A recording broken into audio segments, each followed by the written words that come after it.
শক্তি বৃদ্ধি করে জনগণকে সাথে নিয়ে এই অন্যায়ের প্রতিবাদ করবই। এই তথাকথিত দামি নির্বাচন বাতিল করতে হবে, জনগণের ভোটাধিকার ফিরিয়ে দিতে হবে, জনগণের জনবান্ধব দেশ উপহার দিতে হবে। সেটা যদি না করে তাহলে জনগণকে সাথে নিয়ে সময় মতো এই আন্দোলন গড়ে তুলবো।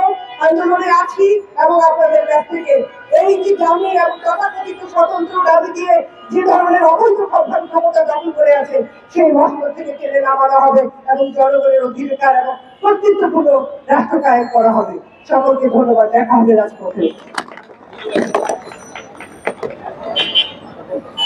এবার আপনাদের সামনে বক্তব্য রাখবেন গণতন্ত্র মঞ্চের নেতা আসানি অনুসারী পরিষদের সংগ্রামী সদস্য সচিব হাবিবুর রহমান রিজু। হাবিবুর রহমান রিজু বক্তব্য রাখছেন।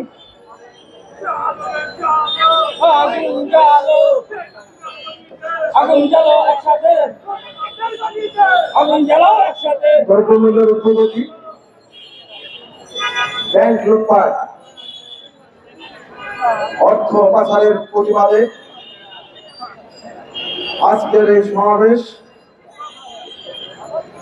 সচিবালয় অভিমুখে বিক্ষোভ মিছিলের যে কর্মসূচি, সেই কর্মসূচির সংগ্রামী সভাপতি,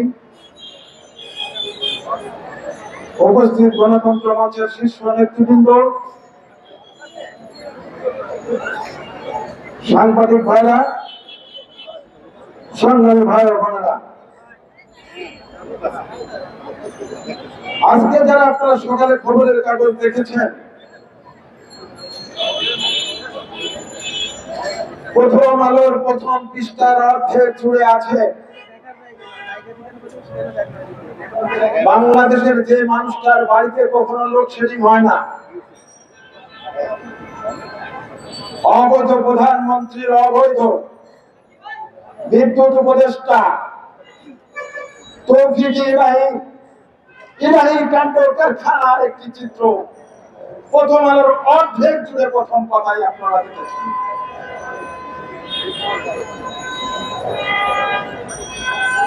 বিদ্যুৎ নিয়ে ইন্ডিভিজুয়াল আইন করে এই সরকার জনগণের পকেট কাটার ব্যবস্থা করেছে এবং বিদ্যুৎ মন্ডলের একজন কর্মকর্তা বলেছেন গ্যাস দিয়ে বিদ্যুৎ উৎপাদন করতে প্রতি ইউনিটের খরচ হয় 4 টাকা, কয়লা দিয়ে উৎপাদন করতে খরচ হয় 6 টাকা, আর এই কুইক রেন্টালের নামে কুইক চুরির ব্যবস্থা ভান্ডা জল দিয়ে বিদ্যুৎ উৎপাদন করতে লাগে প্রতি ইউনিট 17 টাকা। আমাদের রাষ্ট্রীয় মালিকানার অর্থাৎ জনগণের যে বিদ্যুৎ উৎপাদন কারখানাগুলো আছে সেই কারখানাগুলো বসিয়ে রেখে এই 17 টাকা ইউনিটের বিদ্যুৎ ক্রয় করে সরকার। অস্ট্রেলিয়ান জ্বালানি বিশেষজ্ঞের মতে এই সরকার আইন করে বৈধ পন্থায় জনগণের পকেট কেনার ব্যবস্থা করেছে বিদ্যুতের মাধ্যমে। আদানির সাথে চুক্তি করেছে বর্তমান ডলার মূল্যে যা প্রতি ইউনিট বিদ্যুৎ দাম 26 টাকা, ওটা ভারত থেকে আগেই সরকারই কিনেছে 12 টাকা।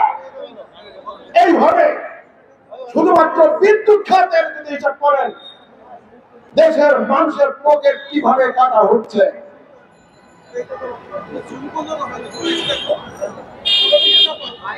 চাল মন্ত্রী বানিয়েছেন, সব থেকে বড় চালের যে মজুদদার সে মজুমদাররা বানিয়েছেন চাল মন্ত্রী।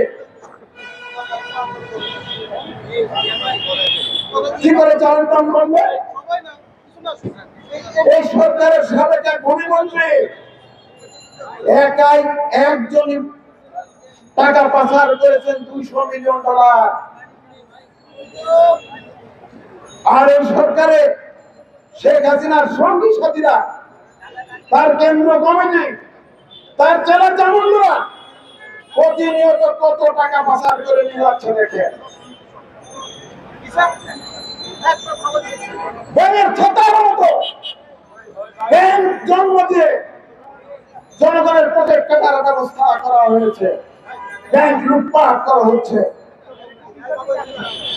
এইভাবে গোটা দেশকে লুণ্ঠন এবং অর্থ পাচারের স্বর্গ রাজ্যে পরিণত করা হয়েছে। দেশের রাষ্ট্র ক্ষমতা আর ব্যবসায়িক ক্ষমতা আজ একাকার হয়ে গেছে। রাষ্ট্র ক্ষমতাকে ব্যবহার করে বাজার সিন্ডিকেট তৈরি করা হচ্ছে। আচ্ছা, এটা কি না, এটা কি হচ্ছে?